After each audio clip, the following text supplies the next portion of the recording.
खिजाए के ना मन करे तोहरा से दूर हो, पैसे के कारण रानी बानी मजबूर हो।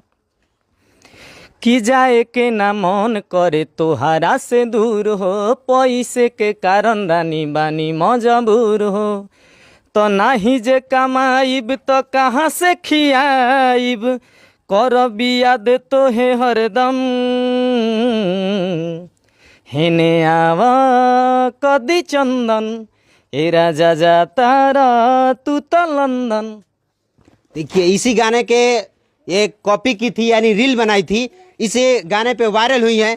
तो क्या कहना चाहिएगा जो भैया आकर यहाँ पे आपके घर पे गाना सुना रहे हैं, या कुछ भी आप भी एक थोड़ा बोल दीजिए उस पर। जाता रहता जाए पिया ठीक से कमैया, कोनो सौतीन से नजर न लड़ैया। हेने आवा कदी